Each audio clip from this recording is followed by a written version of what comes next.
धा धा धा धातु नाकत धा रंग डारूंगी डारूंगी रंग डारूंगी रंग डारूंगी डारूंगी रंग डारूंगी रंग डारूंगी डारूंगी रंग डारूंगी रंग डारूंगी डारूंगी रंग डारूंगी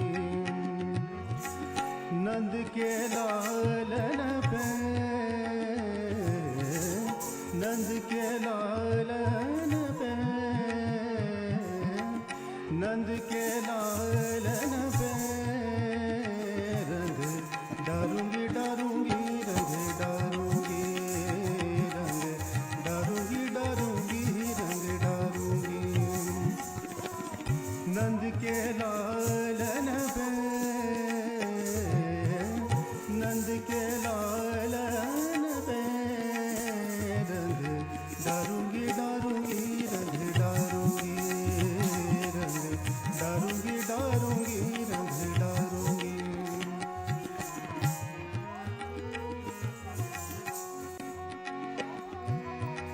सांवर रंग को लाल कर दूंगी सांवर रंग को लाल कर दूंगी सांवर रंग को लाल कर दूंगी सांवर रंग को लाल कर दूंगी मल गुलाल दो गालन पे मल गुलाल दो गालन पे रंग डारूंगी डारूंगी रंग डारूंगी रंग डारूंगी डारूंगी रंग डारूंगी नंद के लालन पे नंद के लालन पे रंग डारूंगी डारूंगी रंग डारूंगी रंग डारूंगी डारूंगी रंग डारूंगी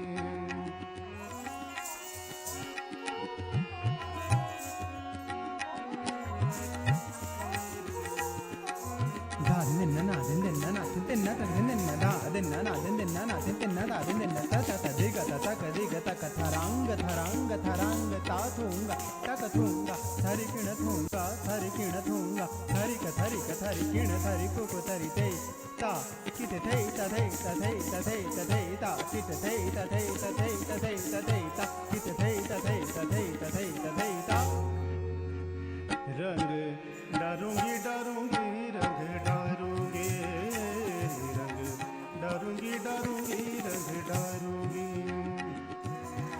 नारी बनाई के नाच नचाऊंगी नारी बनाई के नारी बनाई के नारी बनाए के नारी नारी बनाए के नारी बनाए के नाच नचाऊंगी नारी बनाए के नाच नचाऊंगी नारी बनाए के नाच नचाऊंगी नारी बनाए के नाच नचाऊंगी डफ मृदंग की तालन पे डफ मृदंग की तालन पे रंग डारूंगी डारूंगी रंग डारूंगी रंग डारूंगी डारूंगी रंग डारूंगी रंग डारूंगी डारूंगी रंग डारूंगी नंद के लालन पे नंद के लालन पे रंग डारूंगी डारूंगी रंग डारूंगी रंग डारूंगी डारूंगी रंग डारूंगी रंग डारूंगी डारूंगी रंग डारूंगी डारूंगी रंग डारूंगी डारूंगी रंग डारूं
तदे ततते तदे ततते तदे ततते ते तदा दे त तकदे त धा धा तकदे तकदे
की इस खूबसूरत पेशकश के बाद आइए अब बात करते हैं भोजपुरी मौसीकी की।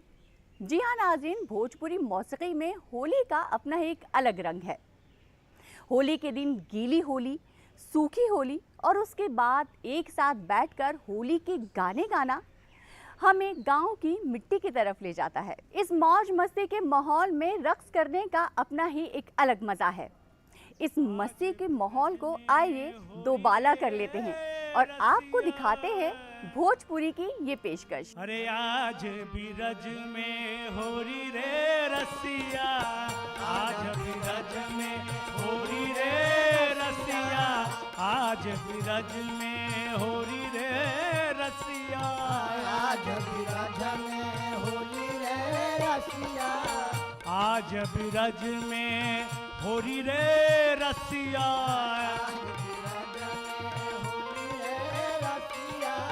होरी रे रसिया बर जोरी रे रसिया, होरी रे रसिया बर जोरी रे रसिया, होरी रे रसिया बर जोरी रे रसिया, होली रे रसिया बला जोरी रे रसिया, होरी रे रसिया बर जोरी रे रसिया,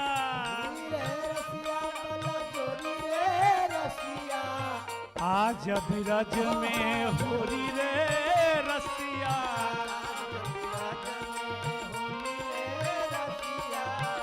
आज बिरज में होरी रे रसिया,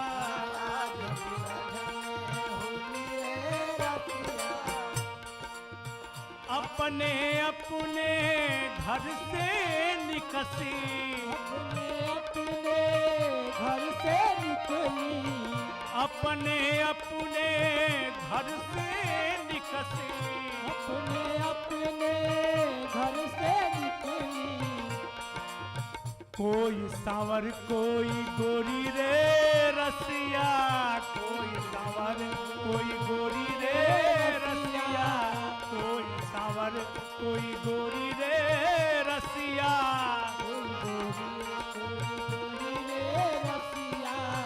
आज बिरज में होरी रे रसिया, आज बिरज में होरी रे रसिया,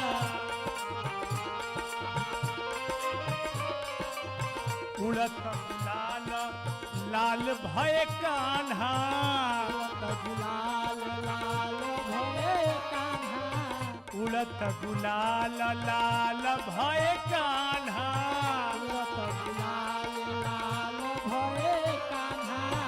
उड़त गुलाल लाल भय कान्हा,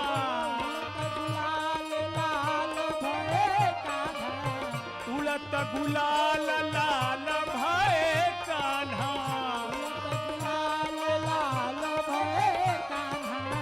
पारस भरी भरी झोरी रे अखिया, पारस भरी भरी झोरी रे अखिया, आज बिरज में होरी रे अखी,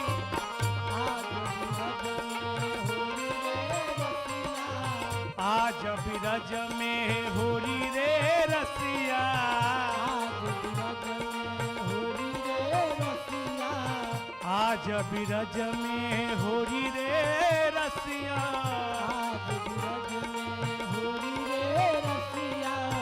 आज बिरज में होरी रे रसिया, आज बिरज में होरी रे रसिया, आज बिरज में होरी रे रसिया, आज बिरज में होरी रे रसिया, होरी रे रसिया बर जोरी रे रसिया, होरी रे रसिया बर जोरी रे रसिया, होरी रे रसिया बर जोरी रे रसिया, होरी रे रसिया बर जोरी रे रसिया, आज बिरज में होरी रे रसिया, आज बिरज में होरी रे रसिया, आज बिरज में होरी रे रसिया, आज बिरज में होरी रे रसिया, आज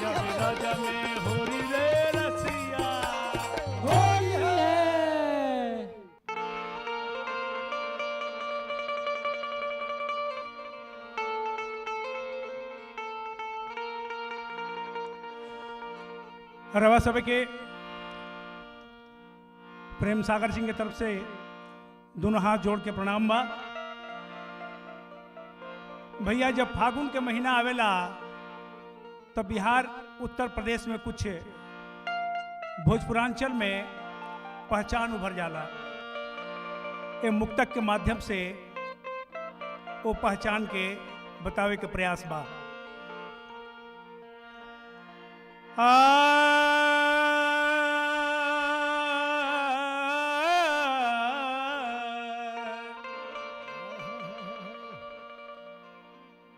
डाढ़ डाढ़ पर पात पात जब नैका नैका आइल,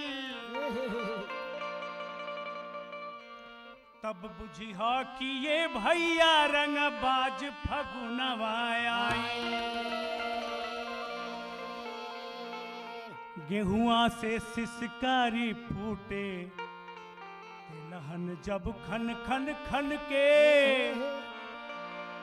जब गोरिया बहरी निकसे सजी संवरी औरी बन के। जब अमवा के दाढ़ी बैठल कोयलिया कुहकाइल, तब बुझिहा कि ये भैया रंग बाज फगुनवा।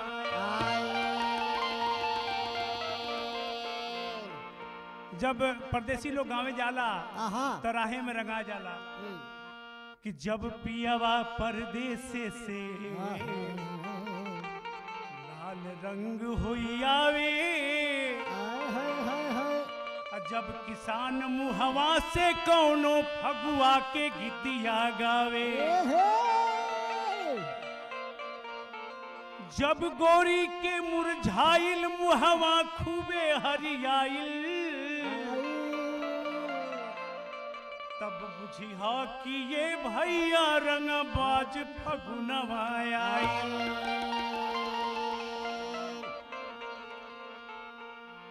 तो कैसे भैया 1857 के क्रांतिवीर बाबू कुंवर सिंह जोन की अंग्रेजन से लड़त लड़त अपन बाह जौन बा गंगा मैया के चढ़ा दिले। कैसे कैसे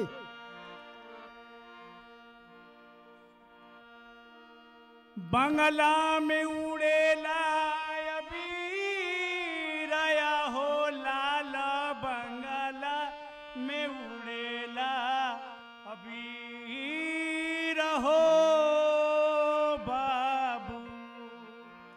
आहे बाबू कुंवर सिंह तेगवा बहादुर, बंगला में उड़ेला अबीर हो बाबू।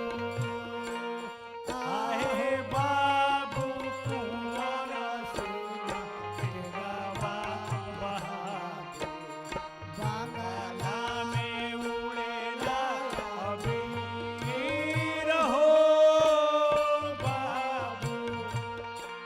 आहे बाबू कुंवर सिंह तेगवा बहादुर, बंगला में उड़ेला अबीर हो बाबू। आहे बाबू कुंवर सिंह तेगवा बहादुर, बंगला में उड़ेला अबीर हो बाबू। आहे बाबू कुंवर सिंह तेगवा बहादुर, बंगला में उड़ेला अबीर हो बाबू। आहे बाबू कुंवर सिंह तेगवा बहादुर, बंगला में उड़ेला अबीर हो बाबू। आहे बाबू कुंवर सिंह तेगवा बहादुर, बंगला में उड़ेला अबीर हो बाबू। आहे बाबू कुंवर सिंह तेगवा बहादुर, बंगला में उड़ेला अबीर हो बाबू। आहे बाबू कुंवर सिंह तेगवा बहादुर, बंगला में उड़ेला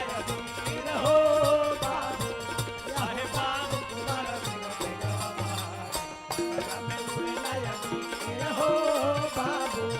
आहे बाबू कुंवर सिंह तेगवा बहादुर, बंगला में उड़ेला अबीर हो बाबू। आहे बाबू कुंवर सिंह तेगवा बहादुर, बंगला में उड़ेला अबीर हो बाबू काहे बाबू कुमार सिंह बंगला में उड़ेला अबीर हो होली है।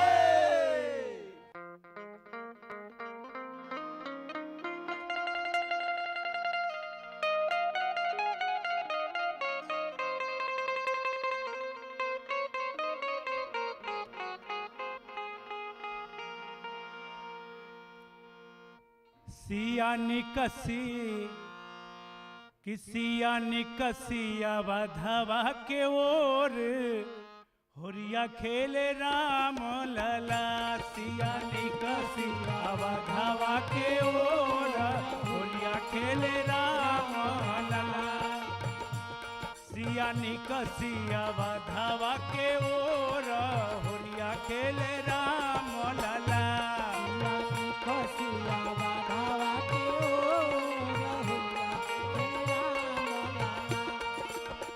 राम लला हो राम लला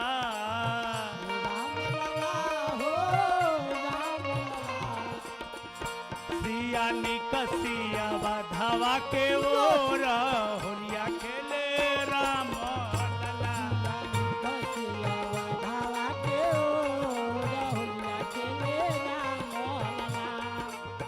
कोशिला के राम सुमित्रा के लक्ष्मण कोशिला के राम सुमित्रा के लक्ष्मण सुमित्रा के लक्ष्मण सुमित्रा के लक्ष्मण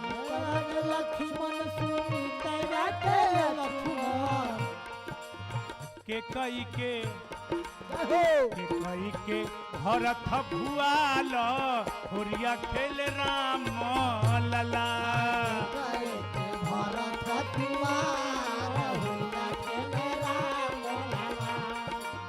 के कई के भरत भुआल होरिया खेल राम लला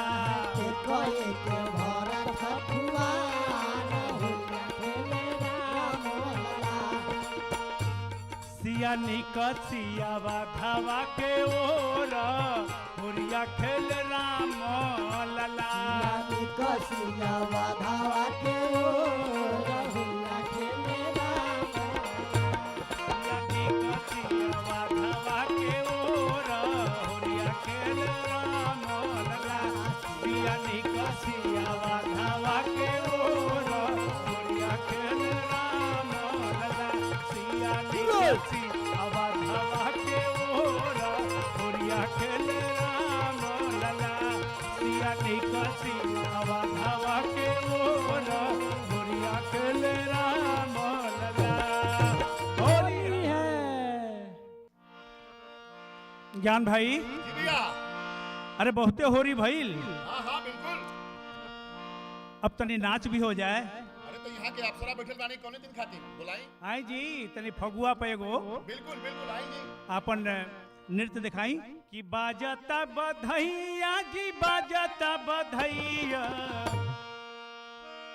अरे सिया घरे अइले रघुरैया हो बाजता बधैया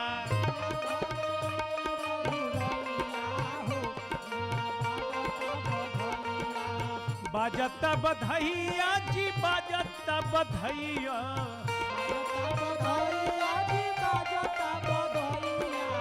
बाजता बधैया जी बाजता बधैया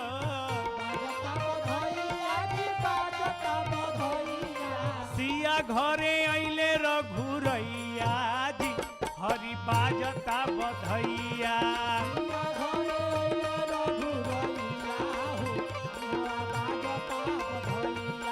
सिया घरे अइले रघुरैया जी हरि बाजता बधैया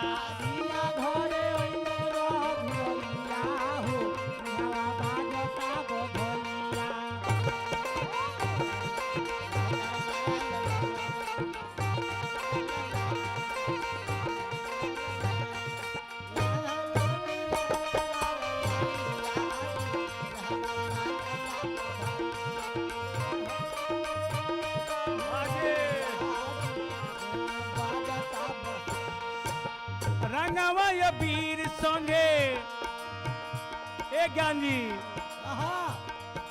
ए रंगमय वीर संगे फगुआ गवाता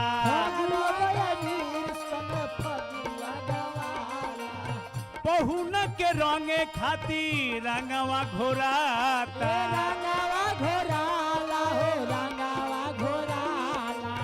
रंगमय वीर संगे फगुआ गवाता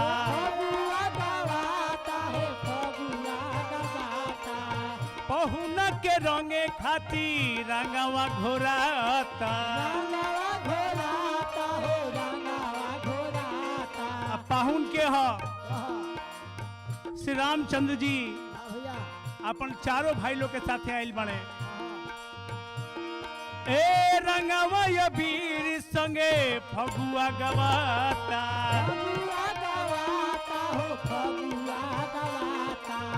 पहुन के रंगे खातिर रंगवा घोराता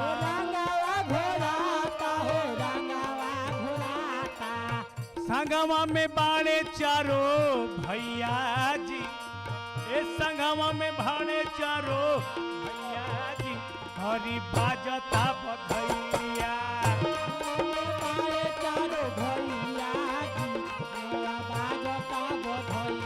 ए संगमा में बाणे चारो भैया जी हरी बाजता बधैया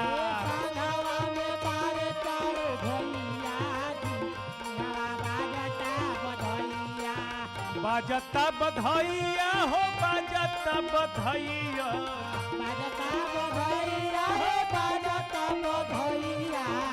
बाजता बधैया हो बाजता बधैया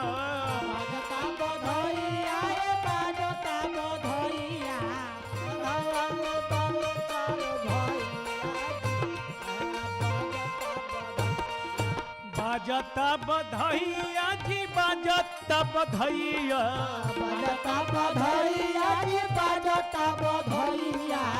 बाजता बधैया जी बाजता बधैया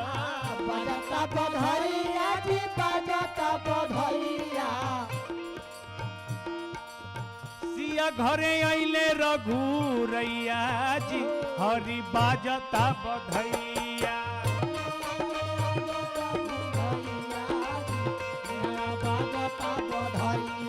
सिया घरे अइले रघुरैया जी हरि बाजता बधैया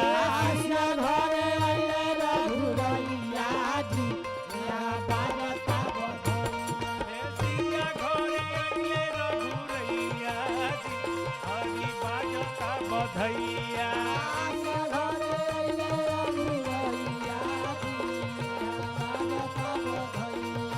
सिया घरे अइले रघुरैया जी हरि बाजता बधैया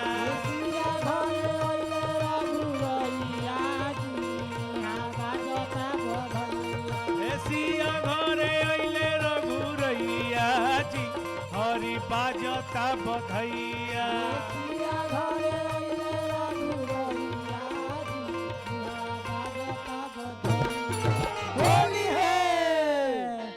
नाज़रीन, वक्त आ गया है अब आप सबसे इजाजत लेने का और कहीं पड़े ना मोहब्बत की मार होली में वाह अंदाज से प्रेम करो दिल से प्यार होली में गले में डाल लो फूलों का हार होली में उतारो एक बरस का खुमार होली क्या में। बात है सबरीन, क्या बात है। बहुत सादिया, बहुत मुबारक हो तुम्हें होली भाई। जी बिल्कुल, आपको भी बहुत बहुत होली मुबारक हो। भाई इतनी सारी होली की बातें तुमने बता दी हैं, ये भी बताया नाजरीन को कि हमें क्या क्या एहतियात बरतनी होगी होली खेलते वक्त। बिल्कुल नाज़रीन, ये बहुत अहम बात है कि आप दिल खोल कर होली खेलिए, लेकिन एहतियात बहुत ज़रूरी है और यही बात हमारे पंडित जी भी बता रहे हैं। अच्छा, तो सुन लेते हैं। होली का जो त्यौहार है, भारतवासी देशवासियों से ये अनुरोध है कि आप बड़े उत्साह के साथ, उमंग के साथ खेलिए, लेकिन एक दूसरे का ध्यान रखते हुए।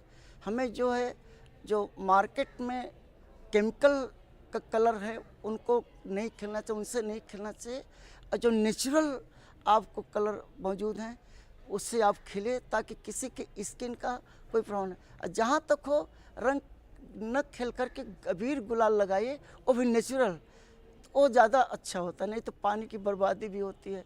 इससे अच्छा है कि पानी को सेव करके, एक जल का एक एक बूंद बहुत महत्वपूर्ण होता है।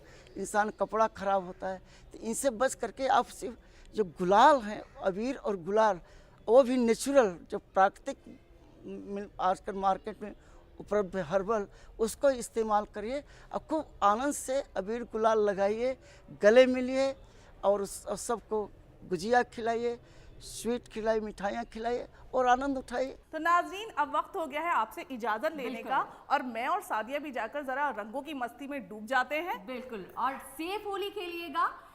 हैप्पी होली।